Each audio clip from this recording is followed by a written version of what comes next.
ሶስቱ ገዳይ የልብ ምልክቶች ምንድን ናቸው? እነዚህን ምልክቶች ካላወቁ በልብ በሽታ ምክንያት ወይም ደግሞ በልብ ድካም ምክንያት የመሞት እድሉ ከፍተኛ ነው። እስከ መጨረሻ ይከታተሉ። እንግዲህ በአማርኛው ሃርት ፌለር የምንለው የልብ ድካም በመባል ይታወቃል።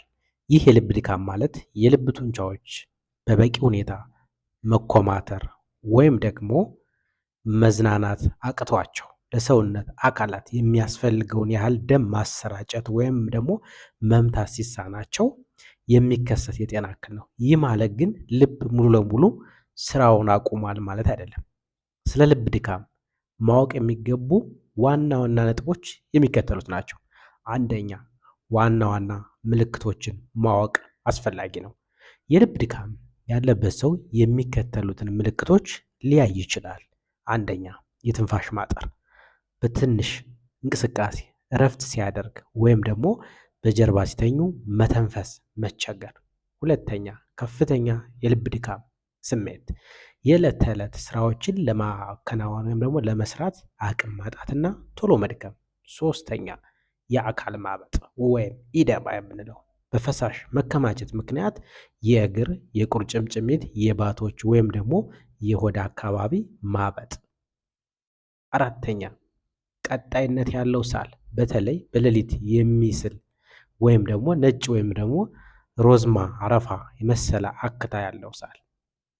አምስተኛ፣ የልብ ምት መዛባት፣ ልብ በጣም በፍጥነት ወይም ደግሞ ባልተስተካከለ ሁኔታ መምታት። መንስኤዎች ምንድን ናቸው? እንግዲህ የልብ ጡንቻ እንዲዳከም ወይም ደግሞ እንዲዳከም ከሚያደርጉ ዋና ዋና ምክንያቶች መካከል አንደኛ፣ የደም ግፊት መጨመር ነው። ልብ ደም ለመርጨት ከመጠን በላይ እንዲለፋ ስለሚያደርግ በጊዜ ብዛት ይደክማል ማለት ነው። ሁለተኛ፣ የደም ቧንቧ በሽታ ናቸው። ወደ ልብ ጡንቻ የሚሄደው ደም በስብ በመዘጋቱ ምክንያት የሚመጣ የልብ ጥቃት ወይም ደግሞ ሃርት አታክ።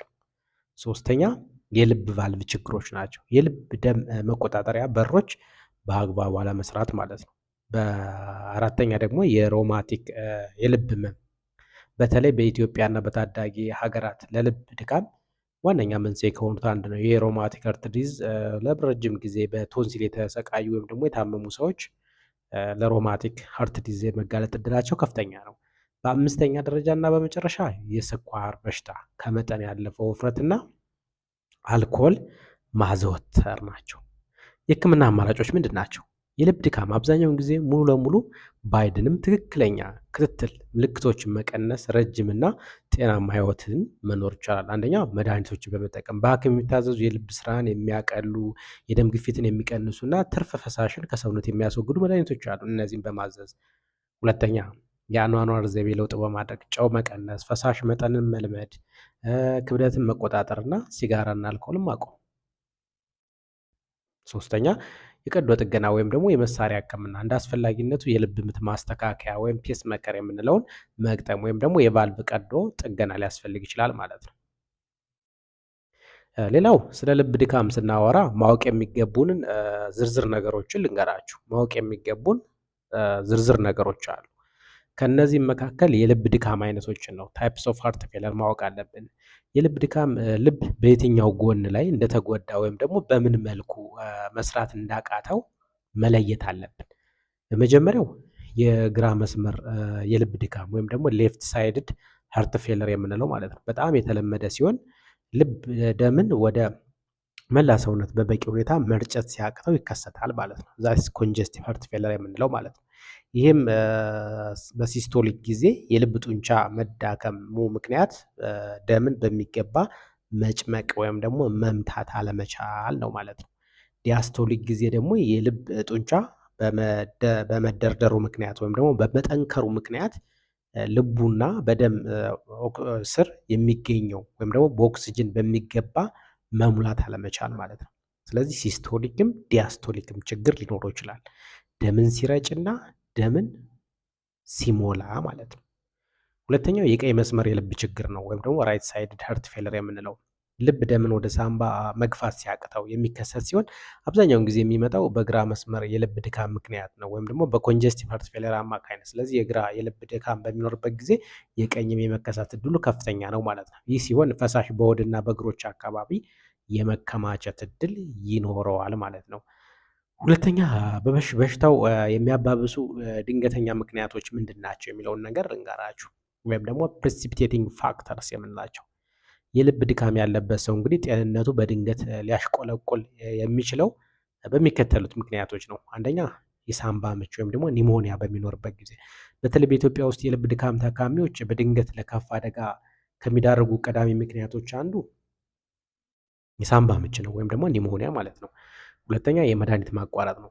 የታዘዙ የልብ መድኃኒቶችን በአግባቡ አለመውሰድ ወይም ደግሞ ማቋረጥ የልብ ድካምን ወይም ደግሞ ሃርት ፌለርን ይጨምርብናል። ሶስተኛ ያልተስተካከለ የልብ ምት ነው፣ አሪቲሚያ የምንለው። ልብ ከጥቅም ውጭ በጣም ፈጣን ወይም ደግሞ ቀርፋፋ መሆን እድል ሊኖራት ይችላል ማለት ነው። ሌላኛው ደግሞ የደም ማነስ ወይም ደግሞ አኒሚያ የምንለው፣ ልብ ተጨማሪ ኦክሲጅን ለማድረስ ከመጠን በላይ እንዲለፋ ስለሚያደርግ ማለት ነው። ስለዚህ አኒሚያ፣ እነዚህ ምኖች ናቸው ፕሪሲፒቴቲንግ ፋክተር የምንላቸው ነገሮች ናቸው ማለት ነው። ሶ ፕሪሲፒቴቲንግ ፋክተሮችን ማጤን ያስፈልጋል። ሌላ የህክምና ምርመራዎች ወይም ደግሞ ዲያግኖስቲክ ሞዳሊቲዎች ምንድን ናቸው የሚለውን ነገር ልንገራችሁ። ሐኪሞች የልብ ድካምን ለመለየት የሚከተሉት ዋና ዋና ምርመራዎችን እናደርጋለን። ስለዚህ ስለ ሃርት ፌለር ስናወራ የሚከተሉትን ነገሮች ምርመራዎች ማየት አለብን ማለት ነው። አንደኛ ኢኮካርዲዮግራፊ ወይም ደግሞ ኢኮ የምንለው ነው። የልብ ምስል በቴሌቪዥን በማየት የልብ ጡንቻዎችን ጥንካሬና የቫልቮችን ስራ የሚገመግም ዋናው ምርመራ ነው ማለት ነው፣ የኢኮካርዲዮግራፊ የምንለው። ሌላው ደግሞ የልብ ኢሲጂ ነው። ልብን የኤሌክትሪክ እና የልብ ምትን ለመለካት ማለት ነው። የኤሌክትሪካል አክቲቪቲዋን እና የልብ ምቷን ለመለካት ኢሲጂ እንጠቀማለን። ሌላኛው ደግሞ የደረት ኤክስሬ ነው፣ ቸስት ኤክስሬ የምንለው ልብ ማበጡንና በሳምባ ውስጥ ፈሳሽ መኖሩን ለማየት እንጠቀምበታለን። ይህን የደረት ኤክስሬ ማለት ነው፣ ቸስት ኤክስሬ የምንለው። ሌላ ደግሞ የደም ምርመራ አለ። ይህ የደም ምርመራ ደግሞ በልብ መወጠር ምክንያት በደም ውስጥ የሚጨምሩ ሆርሞኖችን ለመለካት የሚደረግ ምርመራ ነው ማለት ነው። ስለዚህ ይህን ካልን እንግዲህ ስለ ሰልፍ ኬር እና ሞኒተሪንግ እናወራ። የዕለት ተዕለት ጥንቃቄዎች ምን መምሰል አለባቸው ስለሚለው ማለት ነው። እንግዲህ ታካሚው በቤት ውስጥ ሊያደርጋቸው የሚገቡ ወሳኝ ነገሮች አሉ። እነዚህም የልብ ድካም በሚኖርበት ጊዜ አንድ ሰው በቤት ውስጥ ማድረግ ያለበት ወሳኝ ነገሮች ምንድን ናቸው የሚለው ልንገራችሁ። አንደኛ ክብደትን በየቀኑ መመዘን አለበት። በሁለት ወይም ደግሞ 3 ቀናት ውስጥ ከ2 እስከ 3 ኪሎ ግራም ድንገተኛ የክብደት መጨመር ካለ ሰውነት ውስጥ ፈሳሽ የተከማቸ መሆኑን ስለሚያሳይ ወዲያውኑ ለሐኪም ማሳወቅና ተገቢውን ምርመራ ማድረግ አስፈላጊ ነው። ሁለተኛ የፈሳሽ መጠንን መገደብ ነው። በቀን ውስጥ የሚጠጣውን የውሃ፣ ሻይ ወይም ደግሞ ሾርባ መጠን በሐኪም ትዕዛዝ መሰረት መመጠን የልብ ድካምን ለመከላከል ይረዳል ማለት ነው በቤት ውስጥ። ሶስተኛ የጨው አጠቃቀምን መቀነስ ነው። ጨው ፈሳሽ በሰውነት ውስጥ እንዲከማች ስለሚያደርግ በምግብ ውስጥ ጨው በጣም መቀነስ ወይም ደግሞ ማስወገድ የልብ ድካምን ለመከላከል ይረዳል ማለት ነው። ስለዚህ በቤት ውስጥ ቢያንስ ክብደትን በየቀኑ መመዘን አለብን። የፈሳሽ መጠናችንን መገደብ አለብን። የጨው አጠቃቀማችንን ደግሞ መቀነስ መቻል አለብን ማለት ነው። በቤት ውስጥ እንግዲህ ሰልፍ ኬር እና ሞኒተሪንግ እነዚህን ነገሮች ማድረግ አለብን። አንድ ሰው የልብ ድካም ካለበት እነዚህን 3 ነገሮች በቤት ውስጥ መከታተል አለበት ማለት ነው። ስለዚህ የልብ ድካም ደግሞ ሃርት ፌለር እንዳይከሰት ለመከላከል ወይም ደግሞ በሽታ ያለባቸው ሰዎች ሁኔታውን እንዳይባባስ ለማድረግ ዋናው ቁልፍ የአኗኗር ዘይቤ ማስተካከል እና ቀስቃሽ የጤና እክሎችን በቁጥጥር ስር መዋል ነው ማለት ነው። ስለዚህ ዋናው ፕሪቬንሽን የአኗኗር ዘይቤያችንን ማስተካከል እና ፕሪሲፒቴቲንግ ፋክተሮች ነው ደግሞ ቀስቃሽ ነገሮችን ማከምና ማስወገድ መቻል ነው ማለት ነው። ሶ ልብን ጤናማ አድርጎ ለመጠበቅ የሚረዱ ዋና ዋና የመከላከያ መንገዶችን ልንገራችሁ። አንደኛ የደም ግፊትን መቆጣጠር ነው። ማኔጅ ብለድ ፕሬሸር። ከፍተኛ የደም ግፊት ልብ ከመጠን በላይ እንዲለፋ ስለሚያደርገው ለልብ ድካም ዋነኛ መንስኤ ነው። ስለዚህ ሃርት ፌለርን ፕሪቬንት ለማድረግ የደም ግፊትን በየጊዜው መለካት አለብን ማለት ነው። በሐኪም የታዘዙ የደም ግፊት መድኃኒቶችን ሳያቋርጡ መውሰድ አለብን።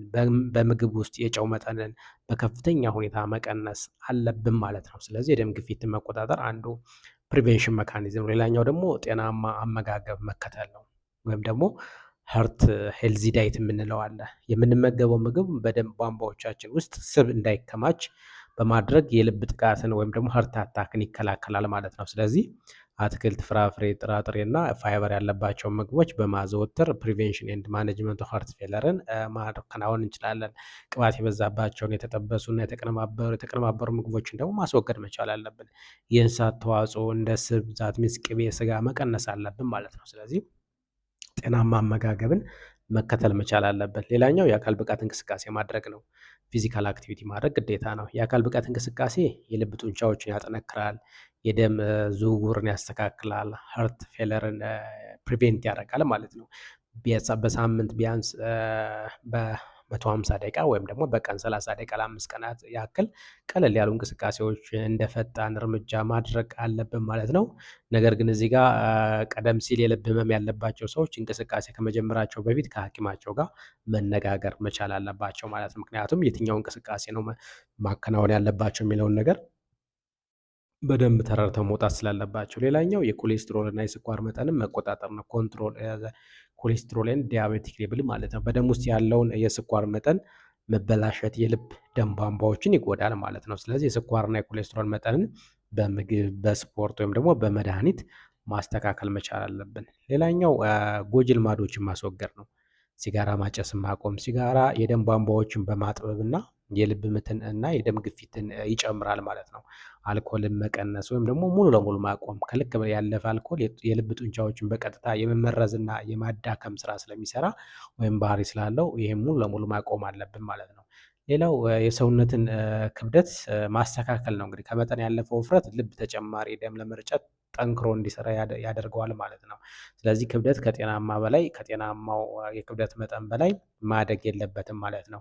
ሌላው እና የመጨረሻው የሮማቲክ የልብ ህመም መከላከያ መውሰድ አለብን። ፕሪቬንሽን ኦፍ ሮማቲክ ሀርት ዲዚዝ የምንለው ማለት ነው። ይህም ህጻናት ላይ የሚከሰት የጉሮሮ ህመም ከጊዜ ወደ ጊዜ ሕክምና በመውሰድ ይህንን ማከም አለባቸው። ካልሆነ ቫልቭ ወይም ደግሞ የልብ ቫልቭ እንዳይጎዳ ማድረግ ይችላሉ ማለት ነው። ስለዚህ እነዚህን ነገሮች በማድረግ ሀርት ፌለርን ወይም ደግሞ የልብ ድካም መከላከል ይችላሉ ማለት ነው። ስለዚህ ዛሬ የነበረን ቶፒክ እንዲህ ይመስላል ማለት ነው። ከተመቻችሁ ላይክ እና ሰብስክራይብ አድርጉ። መልካም ጊዜ